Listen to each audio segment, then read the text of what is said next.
Yes, Fel here. I believe I found the best way to play Magic Team in PvP.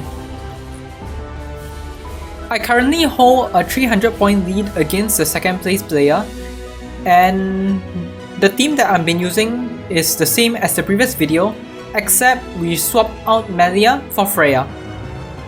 But there are two things that make this team work. First of all, we want to equip a Guts Ring on Silvesta, and the second thing we want to do is have Dragonleaf at 100% effect hit resistance, despite the fact that she already has 49% from her passive. These are the reasons why. This is why you want to be equipping a Guts Ring on your Silvesta instead of a Revive Ring. So here I have my Revive with Immortal Ring on Silvesta. I'll be queuing it against Freya to simulate the opening with Freya top and Freya bot.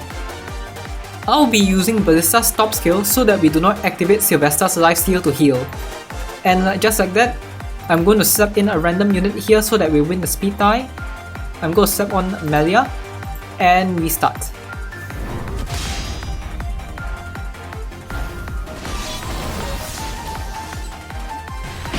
Freya opens with top skill, forcing Silvesta's innate guts to activate. Now Freya is going to use her bottom skill, and as you can see here, Silvesta dies.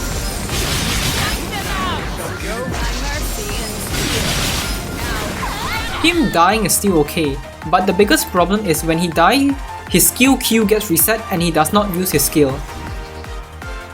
Now let's give Silvesta a Guts Ring and see what happens.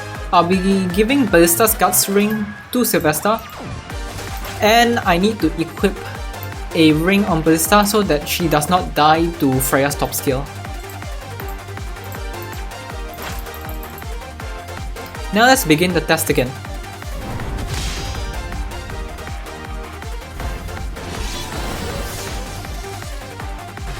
Freya opens with top skill as usual, and we activate Guts.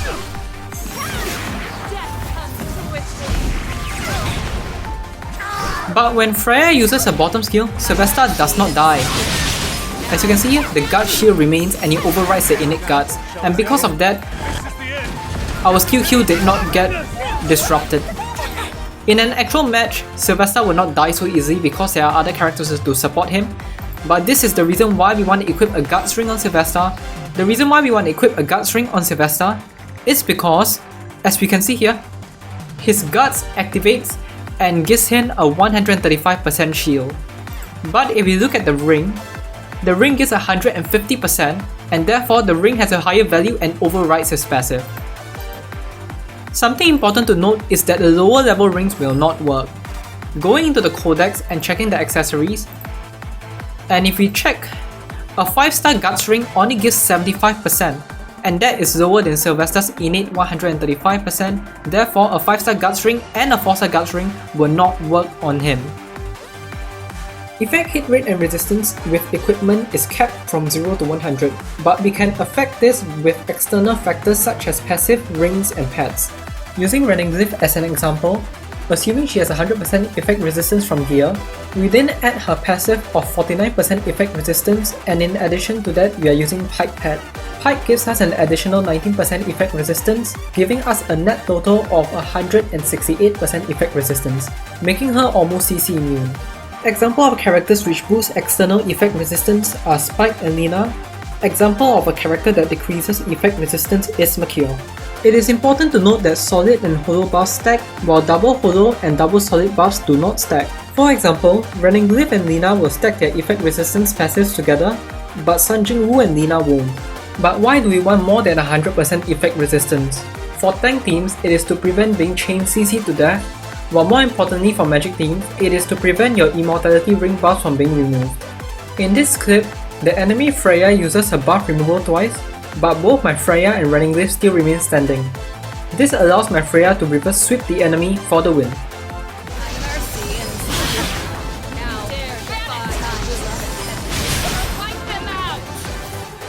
Now let's take a look at a fight where these two tricks are used.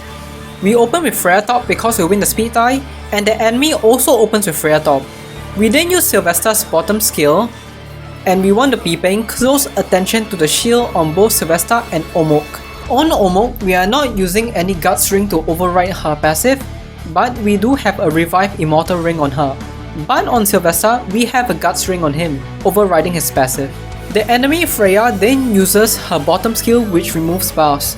As you can see, both Silvesta and Omok retain their shields. Even though Omok does not have a Guts Ring override, Omok has the Stealth effect. The Stealth effect blocks all debuffs on a blank on that unit, including buff removal. For Silvesta, he has Guts Ring override, therefore his shield is not removed. Now let's fast forward the match to see why we want to have 100% effect resistance on Skuld, Freya, and Ragnith. At this point in the match, all units are dead and now under the Immortal effect. The game now boils down to who uses the buff removal skill first. In this case, the enemy Silvesta is about to use his top skill which removes our buffs. My Omok and Silvesta does not have any effect resistance, while Skuld, Ragnith and Freya have 100% effect resistance and higher. As expected, because we have 0 effect resistance on both Silvesta and Omok, they die. But our Skuld, Freya and Ragnith survive. This allows my Skuld to use her top skill for the win.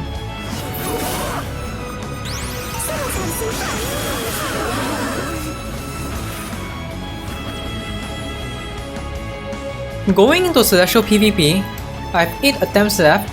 I can't buy any more, but I'm currently sitting at a 90% win rate with 47 wins and 5 losses. I'm gonna hold my attacks for next time. But if we take a look at my match history, my losses are to 3 magic teams, one here, another here, and another here, and going down a little further to 2 physical teams. I did not lose against any tank teams on my climb, but yeah, I hope you enjoy the fights. To protect the celestial realm. All things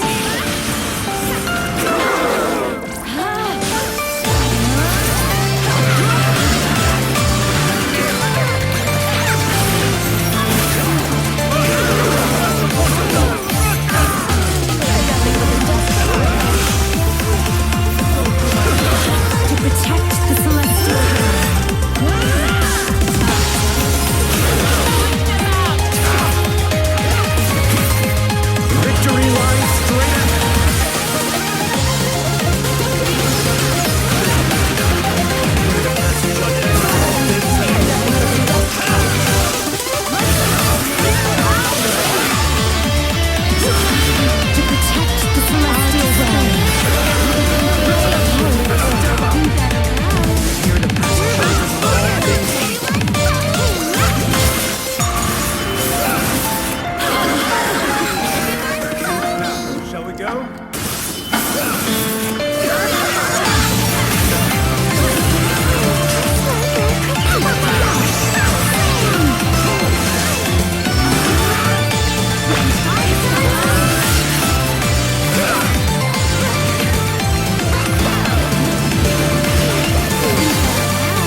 celestial realm.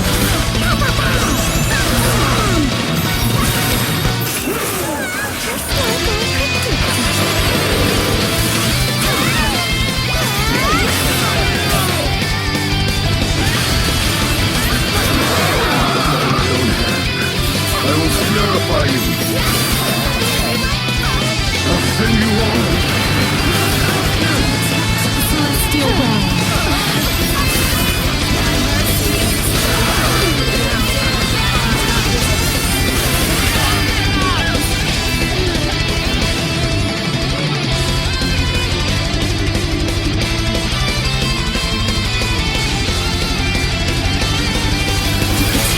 Celestial realm.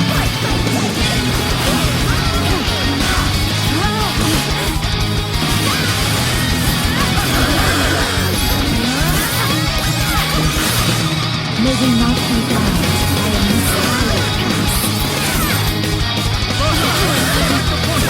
To protect the celestial realm.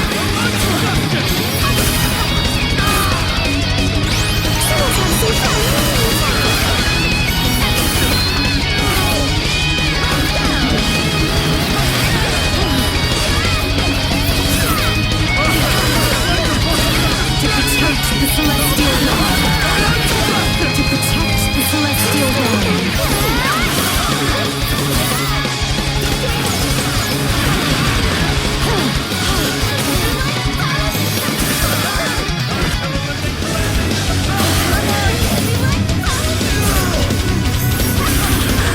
To restore order to a world of chaos. No one suffered sin.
May we not be bound by a misguided past.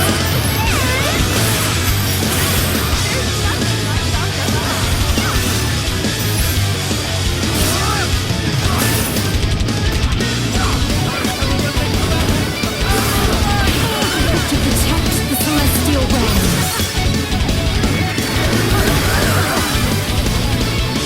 No one suffered sin.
To